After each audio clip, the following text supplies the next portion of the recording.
ইসলামে উত্তরাধিকারীর আইনটি কোরআন দ্বারা নির্ধারিত। যদি কোনো মানুষ সেই বিধানকে পরিবর্তন করতে চায়, সে তো কোরআনের উপর হাত দিয়েছে বলে আমি দাবি করব। আমরা তাই বলতে চাই যে বাংলাদেশের মতো মুসলিম সংখ্যাগরিষ্ঠ দেশে কোরআনের বিধানের পরিবর্তে অন্য কোনো বিধান মুসলিম নারীরা কখনোই মেনে নিবে না।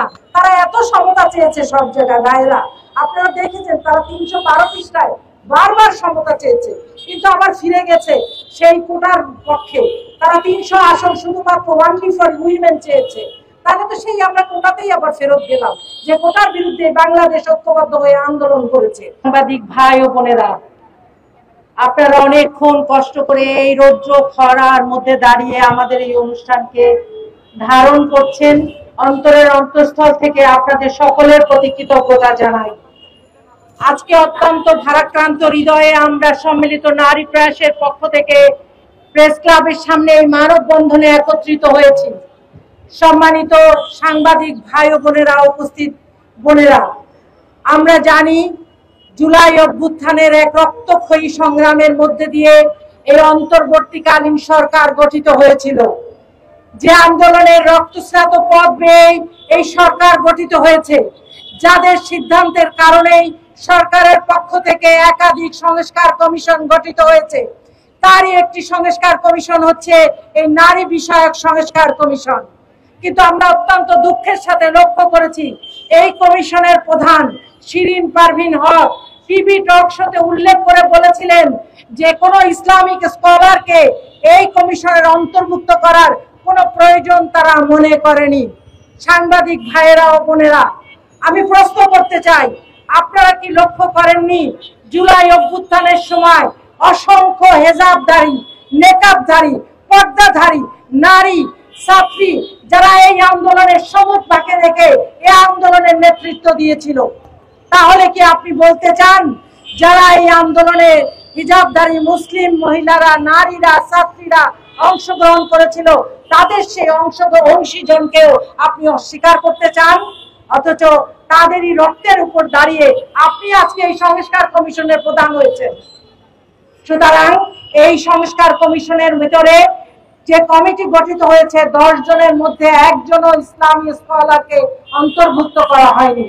তাই প্রথম যে দাবিটি করতে চাই, একটি অন্তর্ভুক্তিমূলক একটি নতুন সংস্কার কমিশন গঠন করা হোক, যেখানে সংখ্যাগরিষ্ঠ মুসলিম নারী এবং পুরুষের প্রতিনিধিত্ব করবে।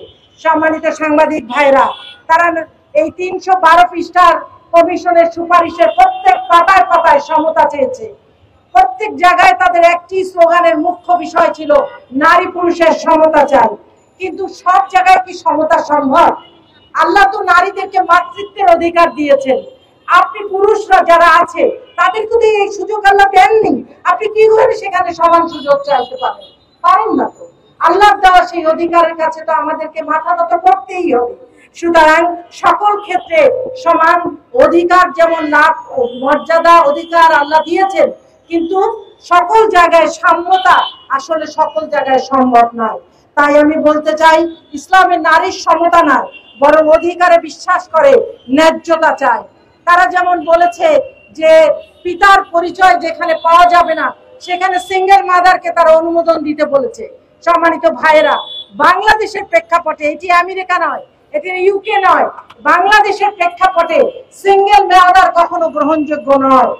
যে নারী তার সন্তানের পিতৃ পরিচয় দিতে পারবে না, যে নারী তার সন্তানের পিতৃ পরিচয় জানে না, এরকম সিঙ্গেল মাদারকে বাংলাদেশের প্রেক্ষাপটে কখনো গ্রহণযোগ্য করা হয়নি।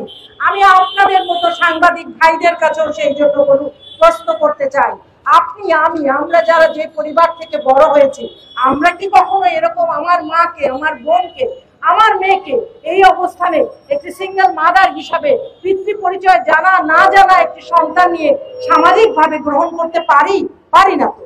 সুতরাং এই সিঙ্গেল মাদার অনুমোদনের যে সুপারিশ তারা করেছে, এটিও আসলে যুক্তিযুক্ত নয় বাংলাদেশের প্রেক্ষাপটে। তাদের একটি দাবি ছিল যে তালাক উত্তরাধিকার, বিয়ে তালাক উত্তরাধিকার, ভরণ পোষণ সকল ক্ষেত্রে অভিন্ন পারিবারিক আইন চায়। সম্মানিত ভাইরা, আমরা জানি যে প্রত্যেক ধর্মের নিজস্ব একটি বিধিমালা অবশ্যই রয়েছে, যেমন ইসলামের রয়েছে, সুতরাং প্রত্যেককে তার নিজ নিজ বিধিমালা অনুযায়ী তাদের বিয়ে, তালাক, ভরণ পোষণের ব্যবস্থা করা হোক, এটি আমরা চাই।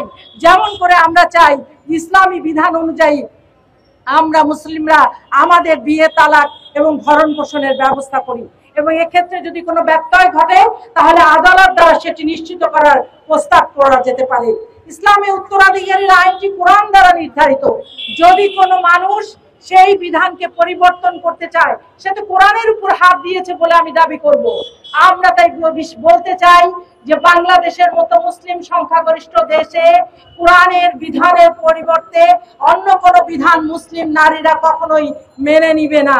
তাই কোরআনে যে বিধানটুকু দেওয়া হয়েছে, অর্থনৈতিকভাবে যে নিরাপত্তা নারীদেরকে দেওয়া হয়েছে, সম্পদের পাশাপাশি সে দেনমোহর পেয়ে থাকে, সম্পদের পাশাপাশি সে পিতার থেকে, স্বামীর থেকে ভরণ পোষণ পেয়ে থাকে, এবং সে স্বাধীনভাবে নিজে যা উপার্জন করে, আমি একজন কর্মজীবী নারী হিসাবে আমি যা উপার্জন করি সেই সম্পত্তির মালিকানাও একজন নারী পেয়ে থাকে।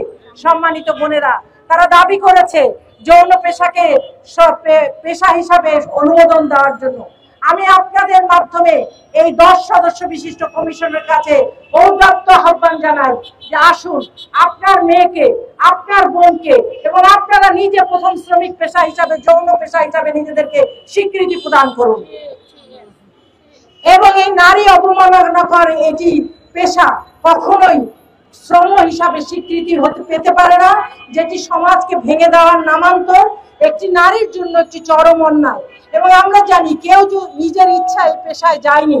আমরা অনেক যৌন কর্মীদের সাথে কথা বলে দেখেছি, তারা নানাভাবে প্রতারিত হয়ে দালালের খপ্পরে পড়ে এই পেশার মধ্যে অন্তর্ভুক্ত হয়েছে, যেখান থেকে বের হওয়ার জন্য তারা প্রতিনিয়ত চেষ্টা করছে। আপনি যদি একজনকে শ্রমিক হিসাবে নিয়োগ দিতে চান তাহলে অবশ্যই একজনের নিয়োগকর্তা থাকবে। একজন শ্রমিক হবেন, তার শ্রম মজুরি নির্ধারিত হবে, কর্মঘণ্টা নির্ধারিত হবে, সেখানে কেউ টাকা ইনভেস্ট করবে, ব্যাংক থেকে লোন দেওয়া হবে। তাহলে কি এই যৌন পেশাটি একটি ব্যবসা প্রতিষ্ঠানে পরিণত করতে চায় তারা? যেই দেশে যেখানে টাকা ইনভেস্ট করে একটি ব্যবসা তৈরি করা হবে, আর মুসলিম নারীরা, মেয়েরা সেই পেশায় অংশগ্রহণ করে তারা ইনকাম করবে, এটি কতখানি গ্রহণযোগ্য এবং কতখানি বাংলাদেশের প্রেক্ষাপটের জন্য এটি গ্রহণযোগ্য হতে পারে? এটি আমেরিকা নয় সম্মানিত বোনেরা এবং ভাইরা, এটি আমেরিকা নয়, এটি লন্ডন নয়, এটি পাশ্চাত্যের কোনো দেশ নয়। এই পাশ্চাত্য দৃষ্টান্তকে অনুসরণ করে এইটাকে ব্যবসা প্রতিষ্ঠানে পরিণত করার যে মূল মন্ত্র আপনারা এনজিওর মাধ্যমে নিয়ে এসেছেন এবং তার মাধ্যমে টাকা ইনকামের ব্যবস্থা করার চেষ্টা করছেন, সেটি থেকে বিরত থাকেন, সেটি থেকে দূরে যান, এবং এটি বাতিল করার জন্য আমরা সরকারের কাছে দাবি করছি। এটি কখনোই আমাদের ধর্ম অনুমোদন করে না এবং মুসলিম সংখ্যাগরিষ্ঠ জনগোষ্ঠী এটিকে গ্রহণ করবে না। বরং আমরা চাই এই যৌন কর্মীদের যার যা দক্ষতা, যোগ্যতা আছে সেটিকে সেইভাবে প্রশিক্ষিত করে তাদেরকে সম্মানের সাথে পুনর্বাসিত করা সমাজে। আপনারা যারা ইরান বিপ্লব হওয়ার পরে ইরানের সমস্ত পতিতাদেরকে প্রশিক্ষিত করে তাদেরকে সমাজে পুনর্বাসিত করা হয়েছিল। সুতরাং এই পতিতাবৃত্তি অনুমোদন করে দিয়ে সমাজকে ভেঙে দিয়ে, পরিবারকে ভেঙে দিয়ে একটি অস্থিতিশীল পরিবার ব্যবস্থা গড়ে তুলতে চাচ্ছে, এবং এভাবেই স্বামী সন্তানকে পতিতালয়ে যাওয়ার ব্যবস্থা করে দিয়ে একটি নারীকে আবার অ্যাকিউজ করা হচ্ছে, অভিযুক্ত করা হচ্ছে যে সে ম্যারিটাল রেপের শিকার হয়ে ফৌজদারি আইনে শাস্তি দাবি করতে পারবে। যদি কোনো নারী এটিকে অপব্যবহার করে তাহলে তো পরিবারের সেই স্বামীটি বিয়ে বাদ দিয়ে পতিতালয়ে যাওয়া শুরু করবে। তার কি দরকার এই ম্যারিটাল রেপের ফৌজদারি আইনের আওতায় এসে শাস্তি ভোগ করা? বরঞ্চ নিরাপদে নির্বিঘ্নে সে পতিতালয়ে চলে যাবে। সম্মানিত বোনেরা, ভাইয়েরা, এই ম্যারিটাল রেপের এই আইনটি এটি বাংলাদেশের জন্য বা কোনো মুসলিম দেশের জন্য কখনোই গ্রহণযোগ্য নয়। আমি স্বীকার করি অনেক স্বামী কর্তৃক নারীরা নির্যাতিত হয়, আমরা সেটা জানি। অনেক স্বামী কর্তৃক পরিবারের নারীরা নির্যাতিত হচ্ছে। যদি এই নির্যাতিত নারীদের জন্য আপনাকে নির্যাতন বিরোধী আইনের মাধ্যমে শাস্তি প্রয়োগের ব্যবস্থা করতে হবে এবং এর যথাযথ প্রয়োগ করে সেই স্ত্রীর সেই ন্যায্য অধিকার আদায়ের ব্যবস্থা করতে হবে, এবং সেই স্বামীকে হয় মানসিক চিকিৎসা দিতে হবে, না হয় আইনের আওতায় এনে শাস্তি দিতে হবে। এবং আপনারা এতক্ষণ পর্যন্ত শুনেছেন তারা এত সমতা চেয়েছে সব জায়গায়। ভাইয়েরা, আপনারা দেখেছেন তারা 312 পৃষ্ঠায় বারবার সমতা চেয়েছে, কিন্তু আবার ফিরে গেছে সেই কোটার পক্ষে। তারা 300 আসন শুধুমাত্র ওনলি ফর উইমেন চেয়েছে। তাহলে তো সেই আমরা কোটাতেই আবার ফেরত গেলাম, যে কোটার বিরুদ্ধে বাংলাদেশ ঐক্যবদ্ধ হয়ে আন্দোলন করেছে। 300 আসনে কিন্তু শুধু নারীরাই নির্বাচন করে, আবার ওই বাকি 300 আসনেও কিন্তু নারীরা পুরুষের পাশাপাশি নির্বাচন করতে পারবে। তাহলে কি হলো, যে একই নারী ওই 300 আসনে নির্বাচনে অংশগ্রহণ করবে, আলাদা 300 আসনে সে সরাসরি নির্বাচিত হবে। তাহলে এটা কি সমতা হলো? এটি স্ববিরোধী নয়, বরং এই ধরনের স্ববিরোধী আইনকে প্রত্যাহার করার, সুপারিশকে প্রত্যাহার করার আবেদন করছি। তারা একটি দাবি করেছে পার্বত্য চট্টগ্রাম সম্পর্কে, যে পার্বত্য চট্টগ্রামের নাম পরিবর্তন করতে হবে, পার্বত্য চট্টগ্রামের কর্মপরিধি পরিবর্তন করে নির্ধারণ করতে হবে। আমি আশ্চর্য হয়ে যাই, নারী বিষয়ক সংস্কার কমিশন কি করে একটি দেশের নাম পরিবর্তনের ব্যাপারে সুপারিশ করতে পারে? এটি কি তাদের আওতার মধ্যে পড়ে? কখনোই পড়ে না, এটি তাদের আওতার অন্তর্ভুক্ত নয়। সুতরাং এখানে তারা যে দাবিটি করেছে, এটি আমি মনে করবো একটি সীমা লঙ্ঘনমূলক দাবি, এটি একটি ষড়যন্ত্র একটি দেশের বিরুদ্ধে।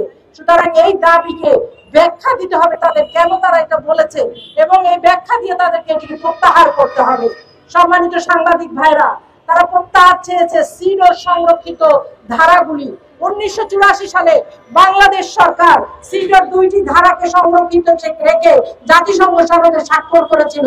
সেই 2টি ধারার একটি ধারা হচ্ছে গর্ভপাতকে অনুমোদিত দেওয়া, জেনারেলাইজ করা, আর দ্বিতীয়টি ছিল অভিন্ন পারিবারিক আইন।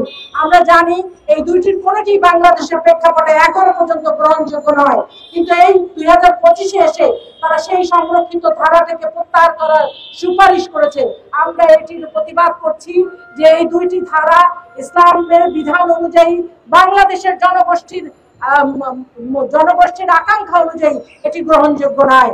সুতরাং সবশেষে বলতে চাই, জুলাইয়ের অভ্যুত্থানের এই রক্তক্ষয়ী আন্দোলনের পরে যে অন্তর্বর্তীকালীন সরকার গঠিত হয়েছিল, সেই নারীদেরকে এই 312 পৃষ্ঠার কোথাও তারা উল্লেখ করেনি, সেই শহীদদের প্রতি শ্রদ্ধা জ্ঞাপন করেনি, সেই আহত বোনদের ভাইদের প্রতি কৃতজ্ঞতা স্বীকার করেনি। এটি একটি, আমরা মনে করি, একটি উদ্ধত্যপূর্ণ আচরণ। এটি কখনোই গ্রহণযোগ্য নয়।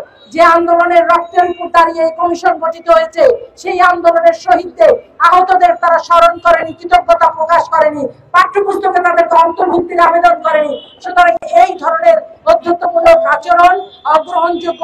তাই আমরা সবশেষে বলতে চাই, সাংবাদিক ভাই ও বোনেরা, এই বিতর্কিত নারী কমিশনকে বাতিল করা হোক, অন্তর্ভুক্তিমূলক একটি নারী কমিশন গঠন করা হোক, এবং বাংলাদেশের জনমানবের আকাঙ্ক্ষা অনুযায়ী যে বিধানগুলি বিতর্কিত রয়েছে সেগুলিকে বাতিল করে ইসলাম এবং জনমানবের আকাঙ্ক্ষা অনুযায়ী একটি সুপারিশমালা তৈরি করা হোক, এবং তারই ভিত্তিতে এটি সংশোধনের ব্যবস্থা নেওয়া হোক।